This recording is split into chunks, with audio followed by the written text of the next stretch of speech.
E aí pessoal, tudo bem? Bom, eu vou fazer mais um vídeo aqui do Daniel Alves, quase como um complemento, uma sequência daquele primeiro, né? Aquele primeiro vídeo eu falei mais da contratação do ponto de vista técnico, tático, psicológico dele em campo. O jogador Daniel Alves, o que ele acrescentaria ao time de São Paulo, e eu acho que não há nada, muito pouca coisa vai a se desconfiar. Acho que é uma contratação espetacular do ponto de vista técnico lá pro São Paulo. Mas naquele vídeo mesmo eu levantava a bola sobre o ajuste financeiro dessa contratação, que era perigoso ali, que poderia merecer atenção. E no dia seguinte saíram já algumas notícias sobre quanto que é esse acordo e como o São Paulo pretende bancar isso. E daí dá mais motivo ainda de preocupação. Dá mais motivo de preocupação.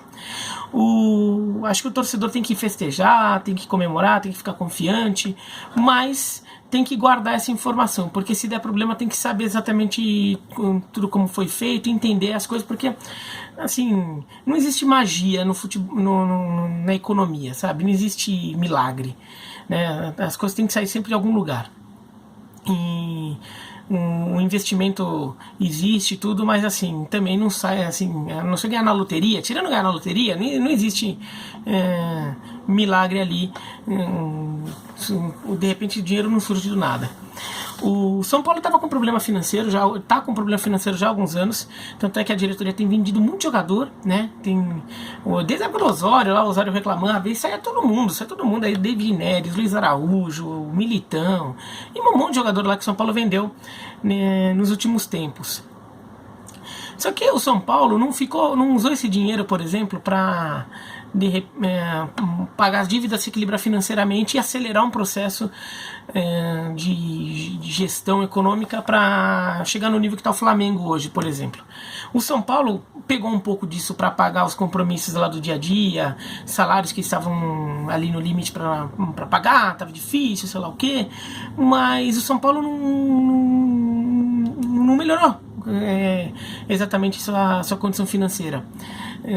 Tanto que estava com dificuldade de contratar, não estava com dificuldade de pagar salários. Isso já havia sido noticiado. Inclusive o Raí teria ido à Europa pensando eventualmente em procurar interessados. O São Paulo acabou segurando o Antony, até foi uma surpresa, acho, para muita gente, porque pela situação de São Paulo, vender o Antony era uma coisa que parecia uma solução fácil, né? O São Paulo acabou segurando. Mas a situação financeira do São Paulo não é boa, até porque o São Paulo gastou muito dinheiro também, né? O São Paulo ganhou muito dinheiro vendendo esses jogadores, mas gastou muito dinheiro contratando Pato, Pablo, voltando mais um tempo, o Ganso, né, que veio com o dinheiro do Lucas Moura, né? Boa parte do dinheiro do Lucas Moura foi usado no Ganso.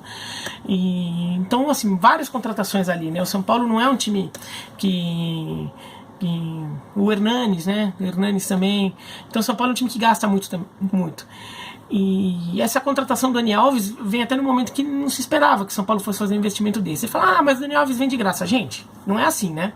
O vem de graça, mas o salário é alto, você tem que pagar o salário. Você só não precisa comprar o jogador, você não precisa pagar para um outro clube para pegar o jogador. Mas se você tiver um salário altíssimo, às vezes é até pior, né? Às vezes é mais fácil contratar um jogador que você tenha que pagar por ele, mas um salário mais baixo, do que um jogador de salário alto, né? E o Daniel seria 1,5 milhão por mês para receber, pelas notícias, seria o maior salário do futebol brasileiro.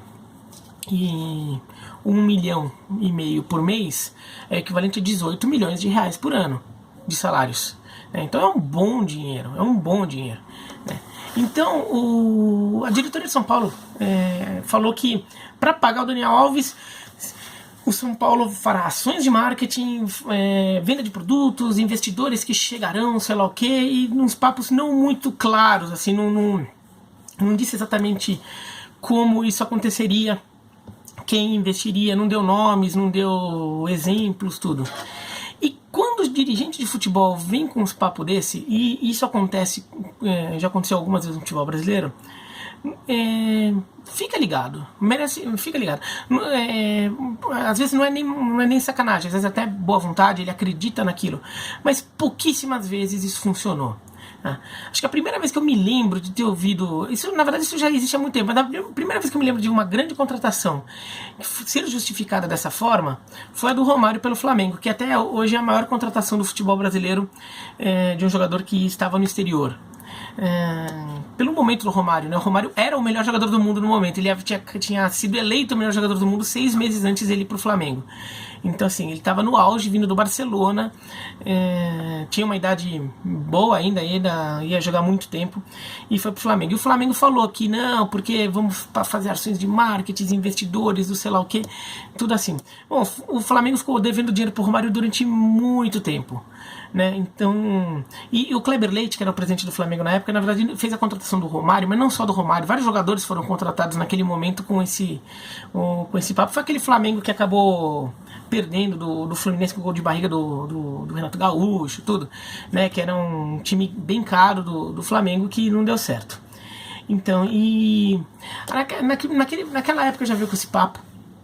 Na verdade, assim, antes disso, o que tinha, por exemplo, na época se vivia muito de bilheteria, por exemplo, o Fluminense da máquina tricolor dos anos 70, né, o Francisco Horta falou que ia pagar a contratação de Rivelino, todos aqueles jogadores lá, com bilheteria, né, ia lotar o estádio, ia vir dinheiro e o Fluminense ia conseguir pagar. Mas naquela época, assim, bilheteria era uma renda mais importante, os jogadores não eram tão caros, assim, né, então isso até acabou conseguindo funcionar na época, mas dos tempos modernos vai 95 do Romário. Depois, várias outras grandes contratações foram justificadas dessa forma, né? Achar um patrocinador, um investidor, sei lá o que. Bom, o Daniel Alves, não dá para achar que vai ter um investidor pensando numa valorização do jogador, numa futura revenda dele com lucro. Porque o Daniel Alves está numa idade que ele possivelmente está indo para o seu último clube. E se não for o último, mesmo que de repente ele se transfira para algum outro, não vai ser por um valor espetacular, porque ele já vai ser um jogador de quase 40 anos. Né? Então vai ser um valor mais baixo. Então não dá para dizer que todo esse dinheiro vai retornar em forma de revenda. Então não é por aí que está o investimento. O investimento seria a imagem, de repente garoto propaganda, algumas coisas assim, apostar que uma empresa pagaria mais pelo jogador, pela patrocínio na camisa, ou pelo jogador, porque é um jogador que vai aparecer muito, tudo. Então, nessa linha, acho que a única que funcionou foi a do Ronaldo no Corinthians em 2009, porque parte do salário do Ronaldo estava atrelado ao patrocínio, né? Então foi até uma forma que o Corinthians teve na época de se resguardar um pouco. Então você prometeu um salário alto para o Ronaldo, mas assim, uma parte do salário só entraria quando viesse um patrocinador. Então o salário base ali não estava tão alto. Além disso, o próprio Ronaldo ajudou a participar das negociações com empresas interessadas e participou das propagandas tudo, né? Que acabou sendo a Hipermarcas, né? Que tinha lá vários produtos, né? Que acabaram patrocinando a camisa do Corinthians na época do Ronaldo.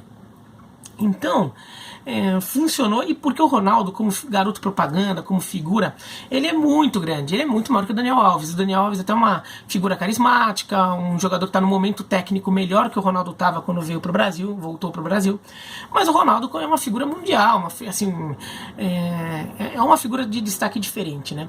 O Ronaldinho, o Flamengo fez o mesmo plano, um plano muito parecido que o Corinthians fez para o Ronaldo, o Flamengo fez quando trouxe o Ronaldinho, né, vindo do Milan. E não funcionou. O salário do Ronaldinho começou a atrasar, né, época ainda da Patrícia Amorim, na diretoria do Flamengo. O salário do Ronaldinho começou a atrasar porque os Flamengo não conseguiam patrocínio na camisa no valor que precisava para aquilo se justificar. E o Ronaldinho também é uma figura como um garoto propaganda, como figura pública, tudo muito mais forte que o Daniel Alves. Então, a perspectiva do São Paulo achar uma quantidade grande de patrocinadores que queiram pagar muito dinheiro para fazer uma parceria e ter o Daniel Alves como garoto propaganda, ou sei lá o que, como um elemento de alguma campanha ali, é pequena, não é muito fácil conseguir. Talvez consiga, e de repente isso se torna um negócio bem sucedido, que até pode abrir caminho aí para outros, mas não é fácil, e as declarações iniciais foram muito vagas. Então dá uma sensação que, bom, a gente viu a oportunidade e resolveu bancar. e agora a gente vê como faz para dar certo. Pareceu um pouco isso, até porque o Leco vai sair da diretoria, da presidência, o mandato dele acaba, né, no ano que vem. Então, de repente, ele está precisando de uma cartada forte para, de repente, ganhar força ali, o grupo dele ter força para a próxima eleição. E, claramente, o momento não era bom, né? O Leco tem sido alvo de muitas e merecidas críticas da torcida. Então, de repente, ele tentou essa cartada para recuperar um pouco do prestígio ali e, de repente, fazer com que o grupo dele continue no poder. Então... Agora, talvez ele tenha blefado, talvez ele tenha sido muito otimista, entendeu? Agora tem que ver se essa aposta se paga, se de repente dá certo tudo, ainda mais vindo o Juan Fran.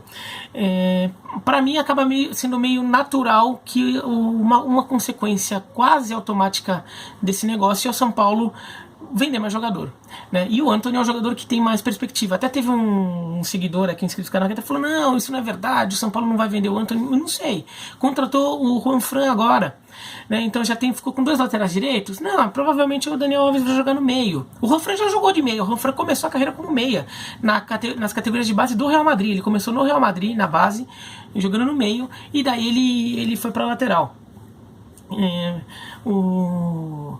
Mas o Daniel Alves vai pro meio de campo, acho que é uma consequência natural, o estilo de jogo dele encaixa bem e tudo. E daí seria bem no setor do Antony. Claro, o Antony pode mudar de lado, pode tentar uma montagem um pouco diferente, mas eu acho muito provável que o Antony acabe sendo vendido até como forma de viabilizar isso. Se não for vendido agora, de repente vendido no fim do ano, né? Mas... acho muito possível, e se não for o Antony, de repente alguns outros jogadores ali que o São Paulo acaba vendendo para ter o dinheiro que o Antony daria. Mas assim, o São Paulo provavelmente vai acabar tendo que vender jogador, então, e a torcida vai acabar reclamando.